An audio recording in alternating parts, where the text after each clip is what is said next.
And thanks for staying with us here on the Joy News channel. The teacher unions here in Ghana appealing to the government through His Excellency the President, Nana Addo Akufo-Addo, to tackle what they describe as the mass resignation of teachers out of the system. The situation, they claim, is causing a severe shortage of teachers across the country. Here's President of the Ghana National Association of Teachers speaking today at the Ghana Teacher Prize and indicating to the President that they need more money to fix the problem. Distinguished invited guests, ladies and gentlemen, I stand on behalf of the unions to present our statements. October 5 each year is celebrated as the World Teachers' Day. It is the day on which education is assessed worldwide, and a look taken at the issues of teachers and strategies to address them outlined.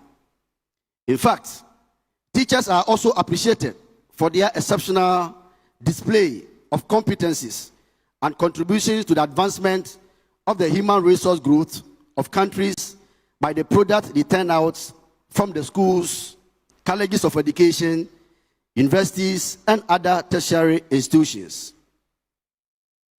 Your Excellency, historically, October 5 is a product of UNESCO ILO recommendations of 1966, which set forth the rights and responsibilities of teachers, the international standard of their training, recruitment, employment, and working condition.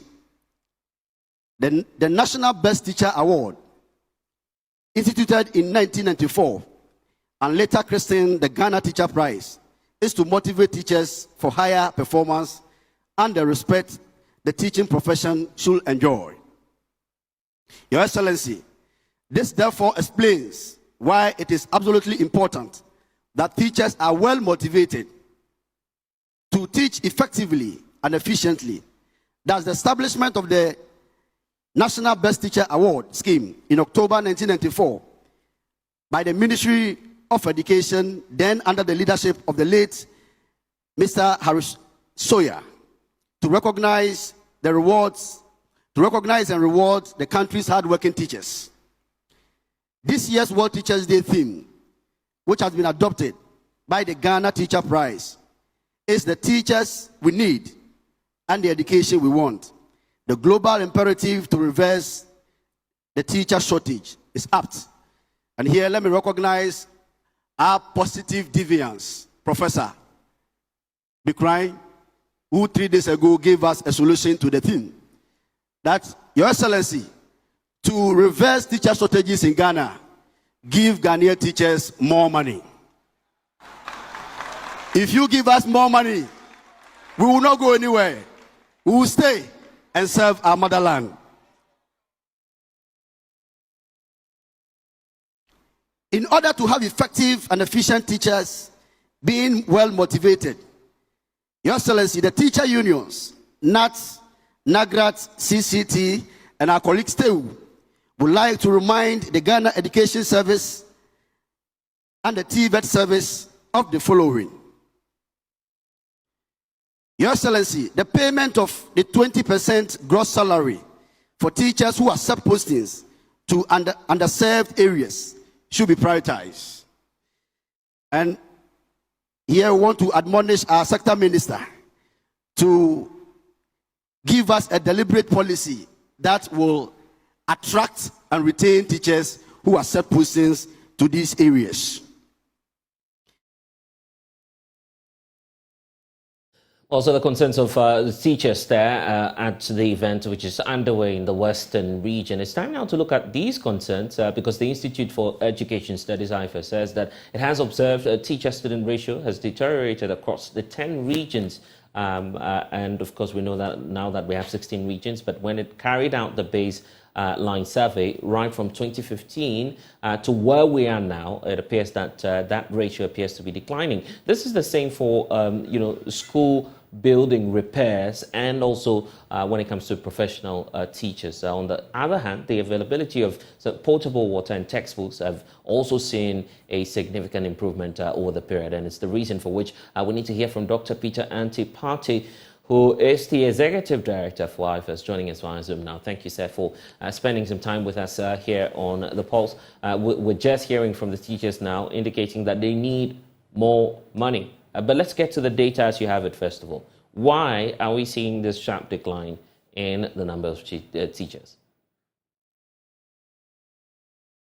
To your viewers, let me make this point that any conversation about shortage of teachers should be looked at from the perspective of the number of teachers that are available to a specific number of students. In Ghana, when we are talking about shortage of teachers, we have a number that we want, a number of students that we want each teacher to have access to. So we have a teacher to student ratio of 1:25 to 35 students. It means that in every class, or when you look at the total number of students on enrollment and you divide that with the number of teachers, you should have at least teacher attending to a maximum of 35 students.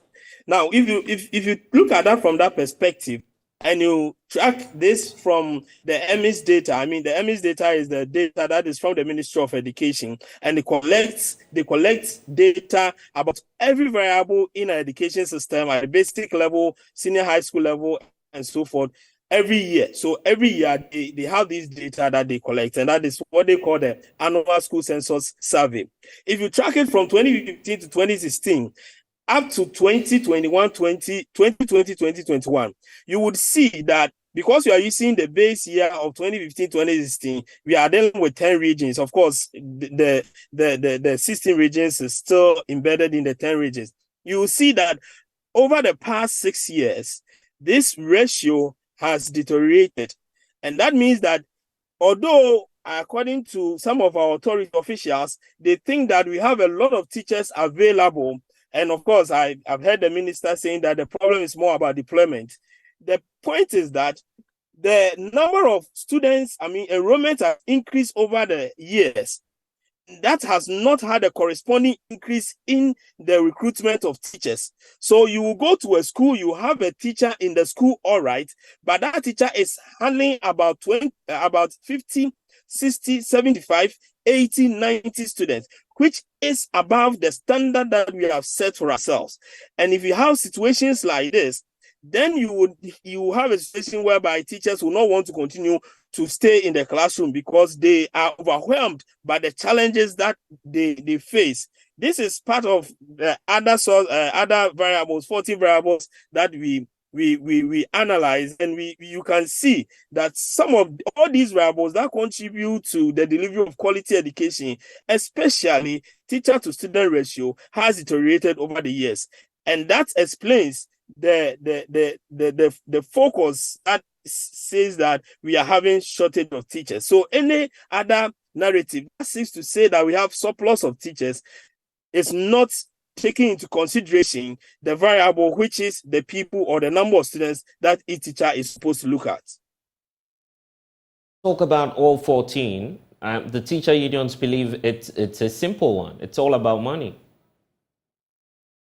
Please, can you come again? I was just talking about the variables you were looking at. The teacher unions have one single message. They believe it's all about money. Yes.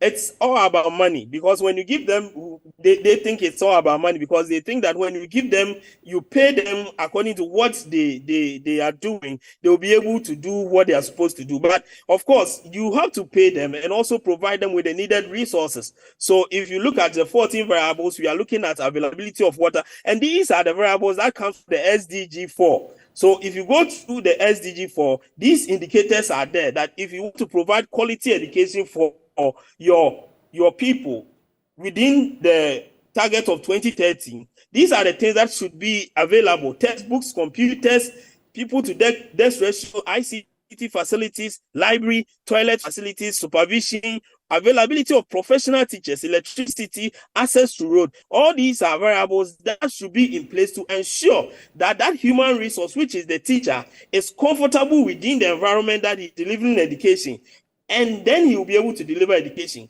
So for me, the issue is more of a broader teacher welfare matter than just looking at the finances. Of course, the finance is good, but if you pay the teacher 10,000, 20,000, 50,000, and the environment through which the teacher is supposed to deliver it's not conducive, that teacher will not be able to exercise his or her mandate. So I think that the focus should be on looking at the holistic nature of teacher welfare, including availability of housing, even for the teacher himself, a position whereby the teacher would enter the classroom and has a clear mind and a clear soul to be able to deliver education. And that is where the focus should be, and not just about paying them money. Beyond that issue, we see, the disparity in terms of the availability of teachers, and this appears to be affecting rural communities, deprived areas the most. Why are we having that challenge of still, pumping more of the human resource in terms of teachers to rural areas? It's still a challenge in 2023. Yes, because when we decided to even, and I think the video clip you played talk about that. Right. When he decided to even pay 20% of the teacher's basic salary to him because he's going to a deprived community, we have not been able to fulfill that. And when you have these things happening, nobody would want to stay in a rural community. Of course, nobody would want to be in a deprived community. Everybody wants access to electricity, access to mobile network, access to good health care, access to water, access to good roads, and at least a good housing system. And if you do not have these available in communities, it becomes difficult for the teacher to stay there. So the challenge that we are having with deprived communities, the less teachers staying there. You see, sometimes people get postings, they go there, within the next 2 years, they have been transferred to other places because they cannot cope with their life there. And that is why it still fits into my general welfare theory that I'm talking about. If you want teachers to stay in the various communities, apart from paying them extra money in terms of their basic salary as an allowance, you need to provide a conducive environment where the teacher will feel that I can have good access to health for my family. I have a little good housing there. The access to the community is okay. Mobile network is okay. There's electricity there. And when the teacher feels that, at least some of them would want to stay. I have visited villages where these NGOs have built houses for teachers, and you have teachers staying in there. But where the teacher would have to travel kilometers wide to be able to get to the school, and when he closes, he gets back using the same long distance without access to any form of transportation, you do not expect that young guy like myself, like those young people coming out from the university and the colleges of education, to spend their entire life in these communities, because by the time they move out from these communities, their colleagues in the cities might have gone ahead of them. That is why you need to think strategically about those who are accepting postings into these deprived areas and develop policies to take care of them. But then the issue about, for instance, getting government to at least push all first-time trainees, those who are about to be graduated, to all of these rural communities will be part of the solution in addressing all of these concerns, isn't it? Exactly. But then when you do that, the next 2 to 3 years, these guys will still leave the village. So you remember some time ago, we used to do that for the nurses.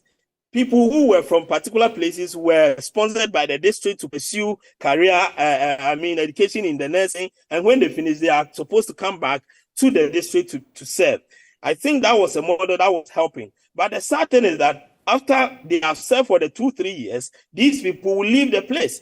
Why are they leaving? So the push factor is what we look at. Why would a young guy want to leave a place that he's teaching? He's leaving because he sees no future for himself. He's leaving because he's not having a decent accommodation. He's leaving because in this time and age, even if he's doing distance education, he's not having access to mobile network. You cannot keep these young ones in these places for a long period of time. So you need to strategically give them certain kinds of motivation that will make them stay. Apart from providing them with decent housing and other materials, you should also make sure that in terms of their promotion, for example, when it came to the TM1 laptop that they shared, I was thinking that teachers in rural Ghana, deprived areas, should have been given the laptop for free. These are the things that you do to motivate people to stay in these places, to educate the children there. But you treat them like those who are also in the urban centers, then you are giving them reasons to live where they are to these urban centers, because of course the opportunities out there is greater than the ones that they're experiencing in the rural settings. let's look at the implications of all of this on the education sector itself. Because if you don't have teachers, obviously there's trouble, isn't it? Yes, and I will even go a step further to say, if you don't have quality teachers, then there's trouble. So another point is that you might think that you have excess teachers because you are not looking at the quality of the teachers that are entering your classroom. Now, teachers play a central role in the delivery of education. So if you don't have teachers, it means that your delivery of education is in trouble. And at the it means that you are not going to have the kind of students that you want to have at the end of the day, because you are making investment in these people's lives. Capitation grant that you are paying is an investment. If you are building schools, it's an investment. If you are supplying them with textbooks, it's an investment. At the end of the day, you want to reap the returns of these investments. If you are not having the qualified teachers to handle them and for them the quality education that they need, what is going to happen is that you push these people through the educational system, but they will not be useful to the society. And that is why we need to keep our teachers. We need to find ways and means to reduce the attrition rate. And we need to also ensure that the teachers are given the requisite resources for them to be able to deliver the quality education that we want our wards to get. Okay, let's round off with this way forward. And of course, what the assurances we're getting from the president indicating that the conditions of service for teachers will be looked at and that his government will address all of these emerging concerns. Where should the president start from?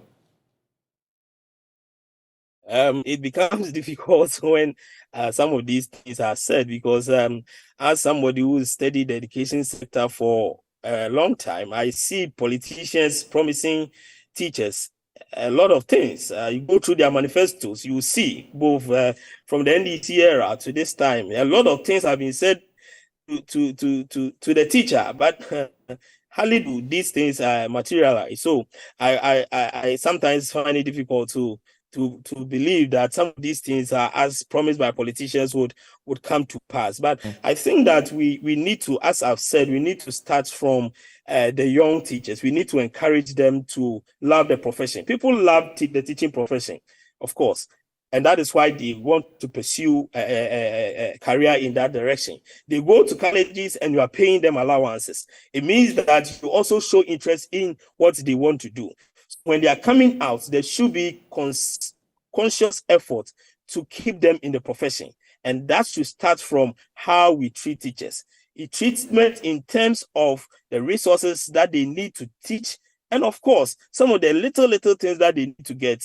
For example, responsibility allowance. Teachers do administrative work alongside the teaching. Some of them do that. How much are you giving them? Sometimes you give them 10 cedis, 20 cedis. What would 20 cedis do to a teacher who is a housemaster? So those are the things that, those little things are the things that we have to look at. Again, promotion. People want to, they have gone through the system and they've taught for years. They need to be promoted. They have to wait till it becomes difficult. So those are the things that we can do immediately. And then as we go on, we look at housing system for teachers, maybe starting from those who are in deprived areas. We can build a community housing we can have a community housing scheme for the teachers in rural areas, and then we can extend that to those in the urban centers to pay at a subsidized rate. So these are the things that I think we need to do. But more importantly, we need to look at the amount, the salary that we pay teachers. As we continue to increase their remuneration, I think that most of them would want to stay and help the Ghanaian school child. Okay, we need to go, but today, of course, we're celebrating teachers as well. Any message to the fraternity? Yeah, I'm happy that we are celebrating teachers today. I thank all teachers in Ghana, my teachers from primary school to the university level. I want to mention names. I might be in trouble, but of course, my mentor, Professor Idana, Professor Samuel Enim, Professor Kamara, Professor Kankam Wedu, and all those who have been of enormous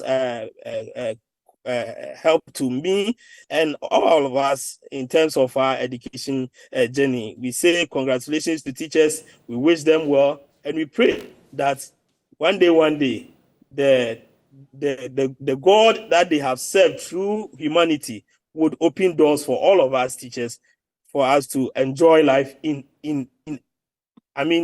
before we get to heaven. I was coming to say in heaven, but they wouldn't be happy. So we have to enjoy life here a little. Then we can continue in heaven. Yeah. Thank you, teacher. Thank you, teachers in Ghana. God bless you. God bless us all. Yeah, indeed. Their reward is in heaven, as many would say. But of course, it's the norm, isn't it? We keep telling teachers their reward is in heaven. Anyway, interesting times ahead. Dr. Peter Anti, thank you for spending some time with us.